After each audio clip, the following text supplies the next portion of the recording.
आगे आपके सामने इसमें लिखा है कि at the end of the book, और उस बुक के अंत में रीडर्स वर इन्वाइटेड, जो पाठक थे यानी कि जो बुक को पढ़ने वाले लोग थे उनको इन्वाइट किया जाता था।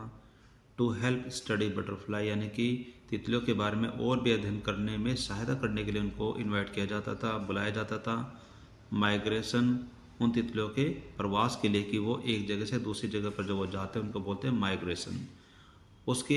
अध्ययन के लिए पाठकों को उस पुस्तक के अंत में इनवाइट किया जाता था कि वो उसमें सहायता करे। आगे इसमें बताया गया है कि दे वर आस्क्ड, और उनको ये कहा जाता था टू टैग बटरफ्लाइज, तितलियों को टैग किया जाए यानी कि तितलियों पर एक चिप्पी लगाई जाए यानी कि कोई निशान लगाया जाए। फॉर रिसर्च, अपने शोध के लिए। बाय डॉक्टर फेडरिक, यानी कि वहाँ के जो डॉक्टर फेडरिक है जो कि तितलियों पर जो रिसर्च कर रहे थे उनके द्वारा उनको यह कहा जाता था कि बटरफ्लाई पर आप एक चिप लगाइए यानी कि एक प्रकार का टैग या कोई निशान लगाइए उनके शोध कार्य के लिए। आगे इसमें लिखा है कि A Urquhart for the University Toronto, और यहाँ पर जो mister Frederick A Urquhart of the University Toronto यानी कि टोरंटो के जो विश्वविद्यालय थे उनके जो डॉक्टर फेडरिक ए अर्कहार्ट थे उनके लिए। आगे इसमें लिखा है कि कनाडा, जो कि कनाडा में था वो यूनिवर्सिटी। आगे इसमें लिखा है कि एब्राइड्स मदर, एब्राइड की जो मदर थी, रोड टू डॉक्टर अर्कहार्ट, उन्होंने डॉक्टर अर्कहार्ट को लिख करके ये कहा। And soon Ebright was attaching light adhesive tags to the wings of monarch, और जल्द ही जो एब्राइड था वह उन तितलियों के यानी कि जो मोनार्क जो तितलियाँ थी और उनके जो पंख थे यानी कि अधेसिव यानी कि उनके तितलियों के जो पंख थे उन पर वो चिप्पी लगा रहा था यानी कि उनके चिप्पी लगाने का कार्य कर रहा था। आगे इसमें बताया गया है कि एनीवन, वह व्यक्ति जो भी हो, who found the tagged butterfly, यानी कि जिस व्यक्ति को वो चिप्पी लगाई हुई तितलियां मिले, यानी कि वो व्यक्ति जो भी ऐसी तितलियों को पकड़ता है, वाज आस्क्ड, उनको कहा गया था, send the tag to doctor Urquhart, यानी कि जो चिप्पी उनको मिलती थी उन तितलियों के पंखों पर लगी हुई कोई निशान उनको मिलता था तो उस निशान को, उन चिप्पी को वो डॉक्टर अर्कहार्ट के पास वापस भेज दे, जिससे कि उनके शोध कार्य में कोई सहायता मिलती। आगे इसमें बताया गया कि द बटरफ्लाई कलेक्टिंग सीजन, यानी कि जो बटरफ्लाई को एकत्रित करने का जो सीज़न था, अराउंड रीडिंग, यानी कि जो उस रीडिंग एरिया में यानी कि जहाँ पर वो उनको पढ़ने का स्टडी करने का मौका मिला, अराउंड रीडिंग लास्ट 6 वीक, यानी कि वो 6 सप्ताह तक चलता है। इन लेट समर, और समर के अंत तक, यानी कि जो वो कार्य था तितलियों को इकट्ठा करने का वह लगभग 6 सप्ताह के लिए लेट समर में चलते हैं यानी कि गर्मियों के अंत तक वो चलता है। सी ग्राफ ब्लो, यानी कि इससे संबंधित आपके सामने एक ग्राफ नीचे बना करके दिया गया है जिसमें लिखा है कि number and kinds of butterflies collected in 6 weeks, यानी कि 6 सप्ताह में जो वे तितलियाँ इकट्ठी की गई थी वह अलग अलग प्रकार की जो तितलियाँ थी उनके बारे में ग्राफ आपके सामने लिखा हुआ है। आप इसको स्टडी करेंगे तो आपको ईजिली समझ में आ जाएगा कि जो तितलियों के जो प्रकार थे यानी कि 1 2 3 4 5 6 यानी कि 6 प्रकार की जो तितलियाँ उन्होंने इकट्ठी की थी अपने 6 सप्ताह में, उनके बारे में वो बहुत सारी चीज़ें उन्होंने एक डाटा के रूप में रखी थी जिसको आपके सामने यहाँ पर एक ग्राफ के द्वारा दर्शाया गया है। अब हम देखते हैं कि इसमें आगे क्या हुआ। If you are going to chase them, कि अगर आप उनका पीछा कर रहे होते हैं वन बाय वन, एक एक करके, you want catch very many, कि आप उनको ज़्यादा से ज़्यादा नहीं पकड़ पाएंगे। सो इसलिए द नेक्स्ट स्टेप फॉर एब्राइड, इसलिए एब्राइड के लिए जो अगला कदम था वो यह था कि was to raise flock of butterflies, यानी कि वहाँ पर बटरफ्लाइज का एक पूरा झुंड का झुंड उड़ाए जाने का अगला कदम था। He would catch a female monarch, कि वे वहाँ पर एक फीमेल मोनार्क को पकड़ता, टेक हर एग्स, उसके अंडों को लेता, and raise them in his basement through their life cycle, और फिर उनको बेसमेंट में यानी कि जो उनका बेसमेंट बना हुआ जहाँ पर वो अपना रिसर्च कार्य करते थे उस बेसमेंट में उनको बढ़ाता यानी कि उस अंडों पर रिसर्च करता, थ्रू देयर लाइफ साइकिल, उनके जीवन चक्र के द्वारा। फ्रॉम एग, और अंडों में से, एक caterpillar to pupa to adult butterfly, यानी जो उनके अंडों में से जो कैटरपिलर है वो कैटरपिलर से फिर वो पूपा बनता था, फिर वो पूपा से फिर वो एक बड़ी बटरफ्लाई यानी कि बड़ी तितली बन जाती थी। तो इस बारे में वो रिसर्च यानी कि शोध करता था अपने बेसमेंट में। आगे इसमें लिखा है कि then he would tag the butterflies, फिर वो उन बटरफ्लाइज को चिप्पी लगाता था यानी कि उनको टैग लगाता था, विंग्स यानी कि उनके पंखों पर, एंड लेट देम गो, और उनको जाने देता था यानी कि उनको छोड़ देता था। आगे इसमें लिखा है कि फॉर सेवरल ईयर्स, कुछ वर्षों तक, his basement was home two thousands of monarch in different stages of development, यानी कि 7 वर्षों के लिए उसका जो बेसमेंट था वह हजारों तितलियों का एक रहने का स्थान बन चुका था।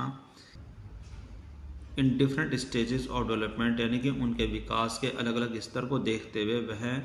हजारों तितलियों का एक होम यानी कि घर बन चुका था, यानी कि बहुत सारी तितलियां वहाँ पर इकट्ठी हो गई थी। आगे इस ग्राफ के बाद आप देखते हैं कि इसमें क्या लिखा हुआ है।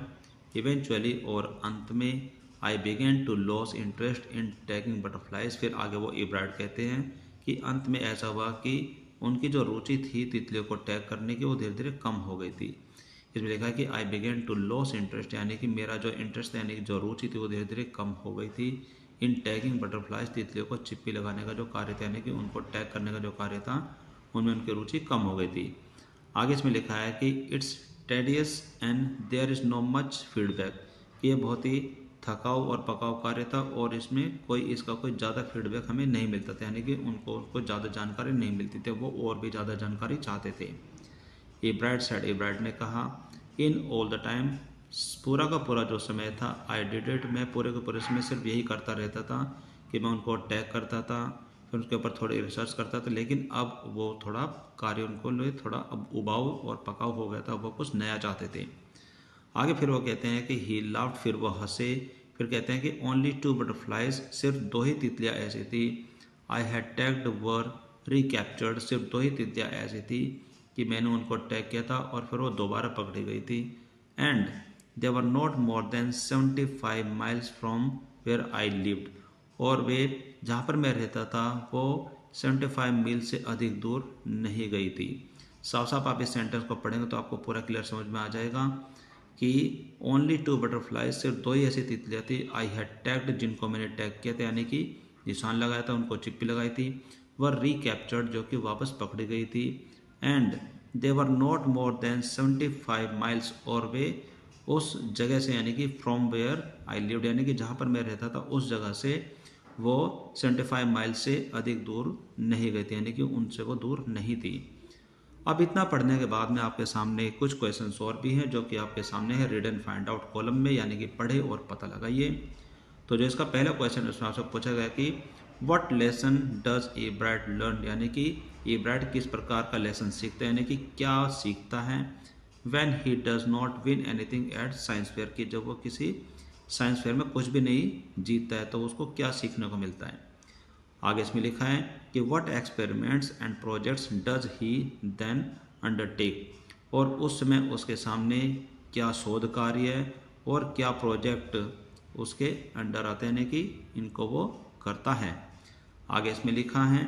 व्हाट आर द क्वालिटीज़, यानी कि कौन कौन से ऐसी क्वालिटीज़ हैं that go into making of scientist, यानी कि एक साइंटिस्ट बनने के लिए कौन कौन सी क्वालिटीज़ होती हैं जो कि एक साइंटिस्ट को बनाती हैं। आगे देखते हैं कि इस स्टोरी में होता क्या है। इसमें लिखा है कि then in the 7th grade, और तब जब वो 7वीं कक्षा में था, he got a hint of what real science, की उसको एक हिंट मिला, यानी कि एक ऐसा आइडिया मिला व्हाट रियल साइंसेज की, सचमुच यानी कि वास्तव में विज्ञान क्या है, इस चीज़ का उसको हिंट मिला। आगे इसमें लिखा है कि when he entered a county science fair, कि जब वो वहाँ के साइंस का यानी कि जो काउंटी साइंस फेयर वहाँ पर जो लगा था, जब वो उसके अंदर प्रवेश करता है तो उसको एक ऐसा हिंट मिला ये जानने का कि वास्तव में साइंस क्या है, what real science is,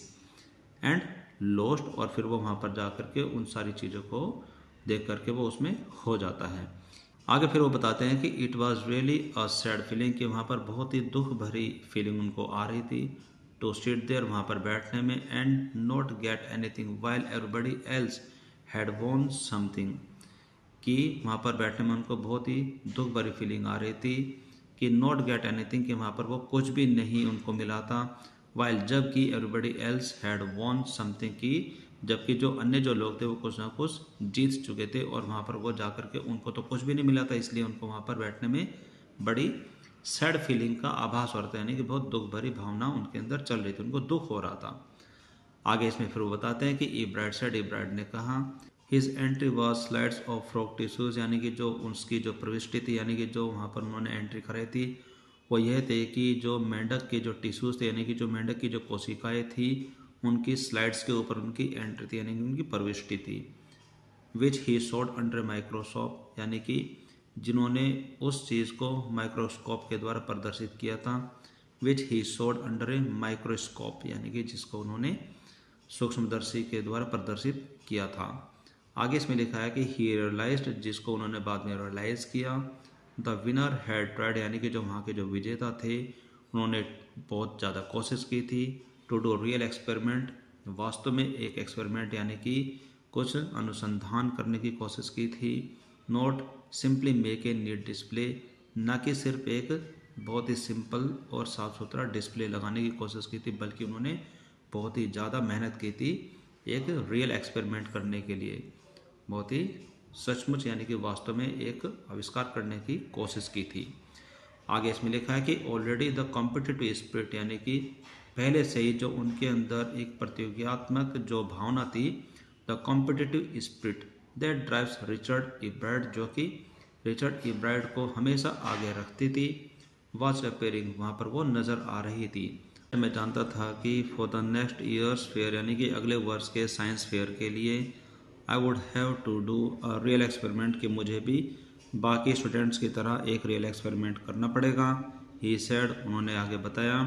the subject और विषय आई न्यू मोस्ट अबाउट, जिसके बारे में मैं सबसे ज़्यादा जानता था, वह द इंसेक्ट वर्क, वह इंसेक्ट वर्क था, यानी कि कीट पतंगों का कार्य था। I had been doing in the past several year, जिसके बारे में मैं पिछले कुछ वर्षों से स्टडी कर रहा था, उसके बारे में वो सबसे ज़्यादा जानते थे, वो ये सब बताते हैं। सो इसलिए he wrote to doctor Urquhart for ideas, इसलिए उन्होंने डॉक्टर अर्कहर्ड को लिखा उपायों के लिए, आइडियाज़ के लिए। And back came a stack of suggestion, और जिसके बदले में उनको बहुत सारे सजेशन मिले फॉर एक्सपेरिमेंट, अपने एक्सपेरिमेंट के लिए। Those kept Ebright busy all through his high school, जिन्होंने इब्राइड को अपने हाई स्कूल के दौरान पूरी तरीके से व्यस्त रखा। And led to prize project, और उन्होंने आगे अग्रसर भी किया, यानी कि उन उपायों ने इब्राइड को आगे ये करने के लिए भी अग्रसर भी किया। And led to prize project, यानी कि प्राइज प्रोजेक्ट के लिए भी उन उपायों ने उसको अग्रसर किया। In county and international science fair, जहाँ पर वो काउंटी और अंतर्राष्ट्रीय साइंस फेयर जो लगते थे, उनमें उसको आगे बढ़ने के लिए उन उपायों ने, उन आइडियाज़ ने जो कि उन्होंने डॉक्टर अर्कहर्ड से लिए थे, उन सुझावों ने उसको हमेशा बिजी रखा। आगे फिर वो बताते हैं कि for his 8th grade project, यानी कि अब वह 8th ग्रेड में हो गए थे, और अपने उस 8th ग्रेड प्रोजेक्ट के लिए Ebright tried to find the cause of a viral disease, कि इब्राइड ने ये कोशिश की फाइंड आउट द काउज, यानी कि इन कारणों का पता लगाने की कोशिश की, of a viral disease that kills nearly all monarch caterpillars every few years, यानी कि कुछ ही वर्षों में जो बहुत सारे जो कैटरपिलर्स हैं वो मर जाते हैं। वह कौन सी बीमारी की वजह से मर जाते हैं? वायरल डिजीज़ दैट किल्स, यानी कि वह व्यापक रूप से जो फैली हुई जो बीमारी थी, जिसकी वजह से nearly all monarch caterpillars every few years, यानी कि लगभग वे कुछ ही वर्ष में लगभग सभी के सभी मोनार्क कैटरपिलर्स, यानी कि जो तितलियाँ होती हैं, मोनार्क जो तितलियाँ होती हैं, उनको मार देती है। उस बीमारी के बारे में जो कारण हैं उनका पता लगाने की उसने कोशिश की। आगे इसमें लिखा है कि इब्राइड थॉट, इब्राइड ने सोचा, द डिजीज़, यानी कि जो वो बीमारी थी, might be carried by a beetle, हो सकता है कि वह बीटल के द्वारा लाई जाती हो, यानी कि बीटल के द्वारा शुरू की जाती हो। ही ट्राइड, उन्होंने फिर कोशिश की, he tried raising caterpillar in the presence of beetle, यानी कि फिर उन्होंने जो कैटरपिलर को जो विकसित करने का जो कार्य था, in the presence of beetle, यानी कि बीटल की उपस्थिति में ही उनको विकसित करने का कार्य करने की कोशिश की, यानी कि वह देखना चाहते थे कि जो ये बीमारी है क्या ये वास्तव में बीटल के द्वारा लाई जाती है या नहीं लाई जाती। आगे फिर वो कहते हैं कि I didn't get any real result, की मुझे कोई वास्तविक परिणाम नहीं मिला। ही सेड, फिर आगे वो कहते हैं कि बट लेकिन I went ahead and showed that, फिर मैं और आगे बढ़ा और फिर मैंने प्रदर्शित किया कि आई हैड ट्राइड, कि मैंने कोशिश की है, that experiment this time I won, कि मैंने एक ये कोशिश की है उस एक्सपेरिमेंट की, दिस टाइम आई वॉन, और इस बार मैं जीत गया हूँ। आगे फिर वो बताते हैं कि the next year his science fair, और जो अगले वर्ष का जो उसका साइंस फेयर था यानी कि जो विज्ञान मेला था, उसका प्रोजेक्ट ये था कि project was testing the theory, यानी कि एक थ्योरी को चेक करना था, यानी कि उसकी जांच करना था। वो कौन सी थ्योरी थी? दैट जो वायसराय बटरफ्लाईज कॉपी मोनार्क, यानी कि जो कि वायसराय बटरफ्लाई कॉपी मोनार्क का जो थ्योरी थी उसकी जांच करना था। आगे इसमें लिखा है द थ्योरी वॉज दैट, यानी कि वह थ्योरी वह ये थी कि वायसरायज लुक लाइक मोनार्क, यानी कि जो एक प्रकार की जो तितलियाँ होती जो कि वायसराय जो कि बिल्कुल मोनार्क तितलियों के जैसा नज़र आती थी। बिकॉज क्योंकि monarch don't taste good to bird, यानी कि जो कि पक्षियों को खाने में ज़्यादा स्वादिष्ट नहीं लगती थी, पक्षियों के हिसाब से उनका टेस्ट अच्छा नहीं रहता था। Viceroy on the other hand, और दूसरी तरफ अगर हम वायसराय तितली के बारे में बात करते हैं, do taste good to bird, जो कि पक्षियों को खाने में बड़ी अच्छी लगती थी, यानी कि पक्षियों के लिए वो काफ़ी स्वादिष्ट थी। सो इसलिए the more they look like monarchy, जितनी वो मोनार्क के जैसी नज़र आती थी, the less likely they are to become a bird's dinner, और उतनी वो पक्षियों के लिए बहुत ही कम मात्रा में एक डिनर के रूप में सामने आती थी, यानी कि वो जितनी ज़्यादा वो मोनार्क की तरह नज़र आने लगी थी उतने ही कम उनकी एक प्रकार की डिमांड हो गई थी, यानी कि उन पक्षियों के बीच में उनकी डिमांड कम हो गई थी, यानी कि उनको खाने में वो स्वादिष्ट नहीं लगती थी। आगे इसमें लिखा है एब्राइट्स प्रोजेक्ट, और जो एब्राइट का जो प्रोजेक्ट था वाज टू सी वेदर, वह यह देखना था कि वेदर क्या in fact bird would eat monarch, की क्या वास्तव में जो पक्षी हैं वो मोनार्क तितलियों को खाते हैं या नहीं खाते हैं। ही फाउंड दैट, उन्होंने पता लगाया कि a starling would not eat ordinary bird food, कि जो स्टार्ली है वह कोई सामान्य पक्षियों वाला सामान्य जो भोजन होता है, सामान्य भोजन नहीं खाता है, सामान्य भोजन नहीं करते हैं। It would eat all the monarch it could get, कि वो ज़्यादा से ज़्यादा मोनार्क तितलियों का खाते हैं जितना कि उसको वो दी जा सके, यानी जितना कि उसको मिल सके वो उतनी मोनार्क तितलियों को खा सकता है। एब्राइड सेड, एब्राइड ने कहा लेटर, यानी कि एब्राइड ने बाद में कहा research by other people showed that, यानी कि वे अनुसंधान, यानी कि जो खोज जो रिसर्च जो अन्य लोगों के द्वारा की गई, उन्होंने प्रदर्शित किया कि that viceroys probably do copy the monarch, की हो सकता है कि जो वायसराय तितली वो मोनार्क की बिल्कुल कॉपी हो। This project was placed first in the zoology division, और जो ये प्रोजेक्ट है ये पहली बार प्लेस किया गया in the zoology division and third overall in the country science fair, और तीसरी बार वहाँ पर इसी प्रोजेक्ट को overall in the county science fair, और वहाँ पर काउंटी साइंस फेयर जो होता है उसमें वो तीसरी बार वहाँ पर रखा गया, जो कि उन्होंने इस बारे में विचार किया गया था कि जो ये वायसराय जो तितली है वह खाने में कितनी स्वादिष्ट लगती है, और जो मोनार्क तितली है वो उनको पक्षियों को खाने में स्वादिष्ट नहीं लगती है। लेकिन समस्या यहाँ पर यह थी कि जो वायसराय है वो बिल्कुल मोनार्क तितली के जैसी नज़र आने लगी, जिसकी वजह से उनकी भी डिमांड पक्षियों के बीच में कम हो गई और पक्षी भी उनको कम खाने लगे। और फिर उन्होंने एक एक्सपेरिमेंट किया और अपने प्रोजेक्ट में ये पता लगाया कि he found that a starling would not eat ordinary bird food, की वो आम सामान्य भोजन नहीं करते थे। It would eat all the monarch it could eat, यानी कि वह सभी के सभी मोनार्क तितलियों को खा जाते थे जितनी भी उनको दी जा सके। और फिर वो कहते हैं कि जो भी बाकी लोगों ने जो रिसर्च की है that viceroy probably do copy the monarch, की हो सकता है कि जो वायसराय जो कॉपी है एक प्रकार की मोनार्क तितलियों की कॉपी है, और इसी प्रोजेक्ट को पहली बार जूलॉजी डिवीज़न के अंदर उन्होंने सामने प्रदर्शित किया। और तीसरी बार, और जो तीसरा जो पॉइंट है overall in the county science fair, और जो थर्ड पॉइंट है उन्होंने सबके सामने जो काउंटी साइंस फेयर था, काउंटी विज्ञान मेला था, उसके अंदर भी रखा। आगे इसमें आपके सामने बताया गया है